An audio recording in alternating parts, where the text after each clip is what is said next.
In the early 1990s, a New Orleans native and hustler named Brian Williams and his older brother Slim started a local record label called Cash Money Records. They were raised in Central City, New Orleans, but by the time they were teenagers, they were already street famous throughout all New Orleans.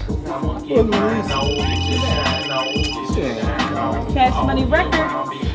How may I help you? At that time, y'all sitting at that table when y'all first met, who else was on the label at that point?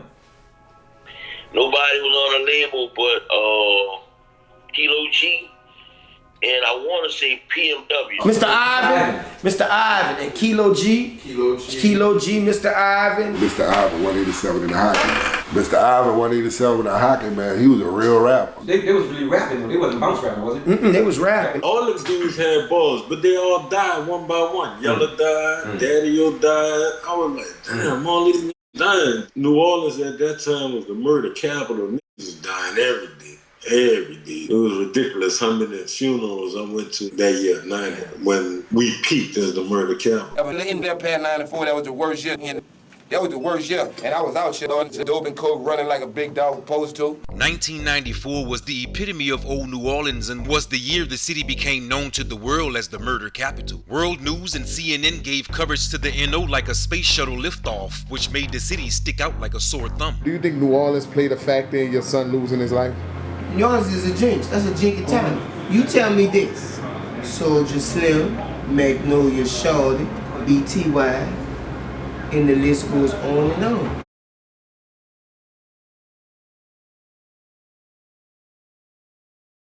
Robert L. Johnson, better known to us all as Kilo G, was a gangster rapper from the Algiers part of New Orleans and was the first artist ever to sign with Cash Money Records. He was 15 years old in 1992 when his debut album was released on the label and was titled The Sleepwalker. Staring off in the space, a fucking ruthless killer.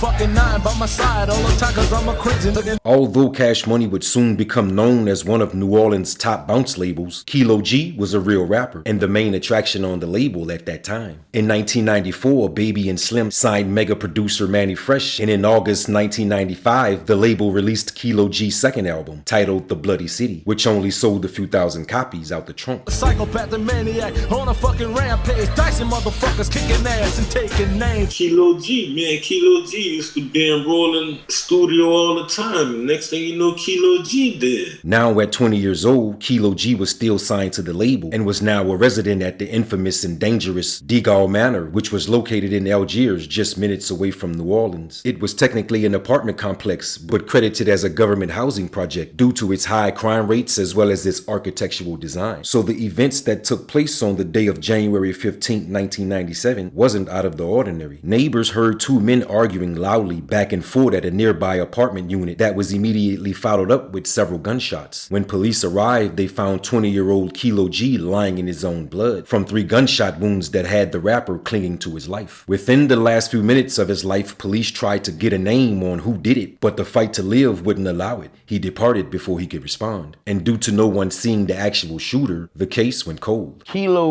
I think he was murdered at his house. He was only 20 years old at the time. Do you know what that situation was over? Nah. For years, there were rumors floating around that it was Cash Money Records who made it happen due to them changing their sound and wanting to move on without Kilo G, which didn't make any sense because Baby and Slim had the power to just make it happen. Kilo G was the first to depart on Cash Money, but he definitely wasn't the last. So Kilo G gets killed in 96. A year later, on April 5th, 1997, Yella Boy gets killed. All right. Get a juvenile RTC, sucker, just a gangster can out that third motherfucker. How'd you guys connect with Cash Money? Well, a guy by the name of T-Bone, he recorded us doing another hit by his house. Baby them got hold of one of the tapes and they arranged a meeting for us to meet.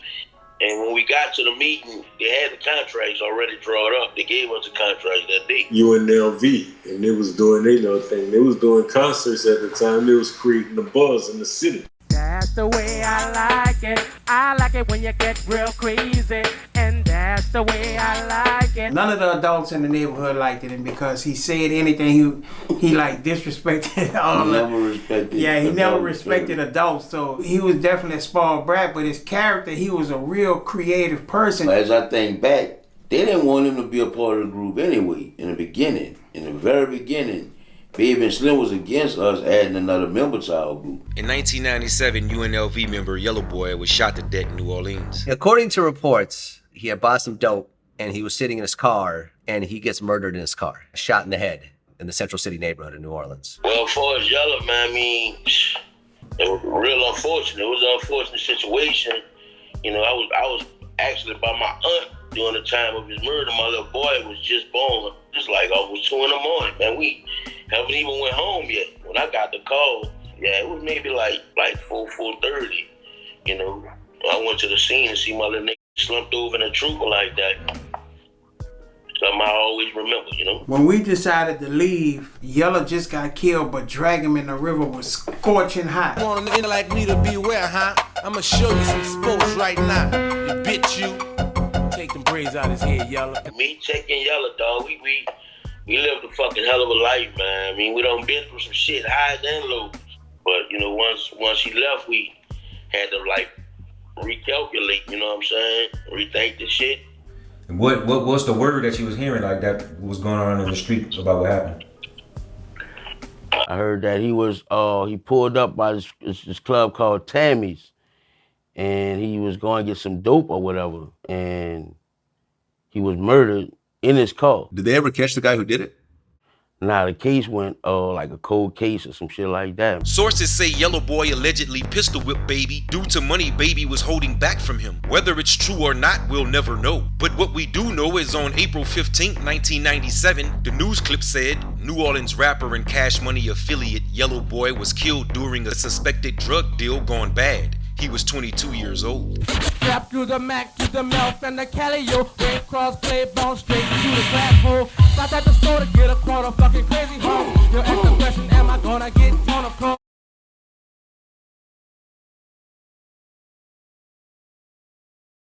New Orleans at that time was the murder capital. It was ridiculous how many funerals I went to when we peaked as the murder capital. 1994 went on record as New Orleans' most violent and crime-ridden year, and it didn't stop for anyone, not even celebrities. Daddy-O died. I was like, damn, all these niggas dying. Daddy-O, me and Daddy was chilling together. He used to live right there in the 7th Ward with me. Get the gangsters, grab your trigger while I'm Pimp Daddy. Let's get up, mom, nigga. Edgar Givens, better known to us all as Pimp Daddy, was a New Orleans-based rapper who signed to Cash Money Records somewhere in the early 1990s and was shot and killed just days before his debut album released, titled Still Pimpin'. Well, I'm Pimp Daddy, and it's about that time. Me kicking the ball, kicking the ball, say you got the thing that got to be real. Got the thing that got to say, oh, Bella. We the reason why Pimp wanted to be a part of Cash Money. You feel me?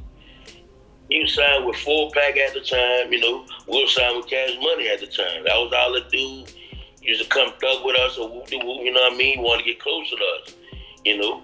Baby took care of lawyer fees and shit or whatever and sent me there with Pimp. He was already out of the nigga and to be on the road with him, you know what I'm saying, working with him all the time, and you know what I'm saying, it was a good thing, bro. Bold lyrics with a splash of Jamaican dancehall in his voice over a New Orleans style bounce beat would explain his style, and it worked. Got to be better. Got the thing that got to say, ooh, Bill. Got myself a Uzi and my brother night because them night both niggas, they don't mind that. Pimp Daddy had been putting in that work, so much that he had completed almost 2 albums before his first album even dropped. Then on April 18, 1994, Pimp had got into a fight with a man after walking into his girlfriend's house seeing the man on her couch. Seconds after Pimp began to put hands on him, the man was able to reach his weapon and immediately fired it, hitting Pimp 4 times. His departure was announced on the news the next day, and his debut album was released just weeks after. What's up, Pimp? What's up? Rest in peace. We should have whooped that whole Kim from St. Claude to Rowdy. Pimpin' ain't easy, gotta keep these hoes from talking back. Ho, I'm your daddy, respect of the dog ass get smacked. What's up, Playboy? She's this that nigga baby. I want shot at my little nephew Derrick. Blood thicker than water, nigga. The nephew a stunner. I'ma knock out artists. Me and the little nigga K.I. Soldier Slim, Lil Derrick. Lil Derrick, nigga. V. You ready to do this? It's Young Pimp C, you know what I'm talking about? Lil Derrick. I just put these keys over here. And this bitch coming right back. Beeping me and Derrick every day. Lil Derrick, or BG Derrick. BG, which stands for Baby Gangster, became BG the rapper's actual name. You know, Baby gave the Bentleys away in the Diamond District. That same night, Baby had a limo for like 2 days, a limo driver that was just driving him around. When we left that club, he actually gave BG Derrick the money to pay for the limo. He told the limo driver to drop us off home and gave Derrick the money, but when we got to Derrick's house, Derrick told the limo driver, pull over. He broke out the limo. So I ain't know, Derrick ain't never tell me Baby got no money. Gave him no money to pay the limo. He called me on my phone like 2 minutes later and was like, hop out and run. So what my position was, hop out and run like a real nigga supposed to. A week later, it was recording at 33 St. Charles. That's when that was the studio on the second floor. When I got up there, the nigga Baby put me out the studio. That nigga was like, little motherfucker, you know what it is. You know what you motherfucking did. Y'all motherfucking took my money. I'm in state of shock. Like, I took your money. I was like, I took your money. Derrick later on ran into me like, man, I went under with some paperwork on him on that day for him to score or whatever. That's how nigga started hustling. Derrick got smashed with a half a brick on him, you feel me?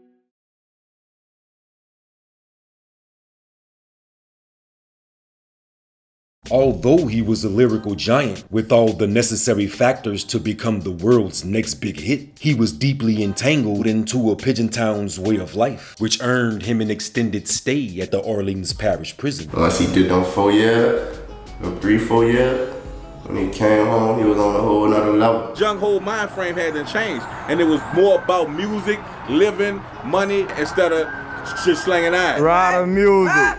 Yeah. Rider music. By the time he was released from his 3-year stay, the word was out. He was the industry's hottest unsigned talent, and in no time grabbed the attention of the industry giant, the Birdman. Young Light, big brother, the bird trying to fuck with her. And I'm like, Young, listen, go with your lawyers though. Rich ganger don't bang, little bitty bitch. I know that he was supposed to sign them and stuff like that, but I don't know if the ink had dried, but I think it was like some right in that little time, like a week or something, they were supposed to close the deal. 2 weeks after Young was about to have sitting on 4M, my nigga.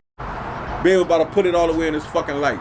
Birdman was gonna turn it all the way up or whatever on him, and then Birdman loved that Young'N was from uptown. Over the years, Young'N had developed a passion for strictly business, and with a strong grip on his reality, along with the backing of one of the strongest labels in the industry, he was hands down top candidate as the biggest wave in hip hop. But on April 29, 2017, he was called for a much higher purpose. I just left him 10 minutes before.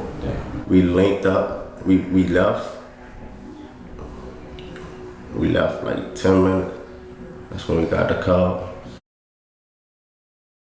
He said he wanted to try his hand in the rap game, in the music. And I said, boy, I don't think that should be playing here. I think that should be beat. Theodore Jones, better known to the world as Young Greatness, was a New Orleans-born rapper that got his breakthrough in the industry with the hit song Moolah.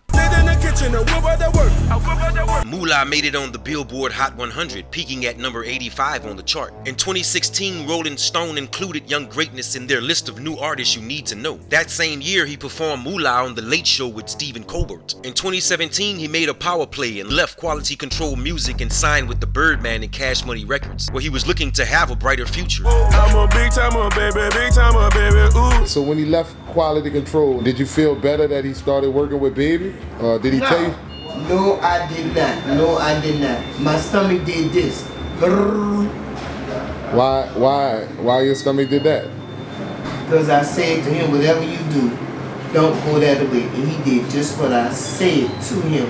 not to do. He was living in Atlanta at the time, but was drawn back to New Orleans, where he was visiting for a few days after attending a friend's funeral. But no one knew Young Greatness would be next. I begged him to stay from down there. He went back down there. I begged him not to go back down there. He trusted too many people. He felt too comfortable down there. Young Greatness was reportedly shot and killed overnight outside of a restaurant. The rapper, whose birth name is Theodore Jones, was in town for a funeral when he was shot outside of a restaurant. Do you think New Orleans played a factor in your son losing his life? New Orleans is a jinx. That's a jinky town. You tell me this. Soldier Slim, Magnolia Shorty, BTY, and the list goes on and on. So what else could it be? What you think going on now that makes so many talented people lose their lives right as they're on their way out, or on their way of succeeding? They can't seem to shake Satan down there. They can't shake him. You say when he was pursuing the music, he had a lot of fake friends around him? Yeah, he was surrounded. He was in the camp with Judas. He didn't know. They broke bread with him, deceived him. Judas. October 29, 2018, Young Greatness was shot and lynched at 1:40 a.m. outside a Waffle House in New Orleans. He was 34 years old.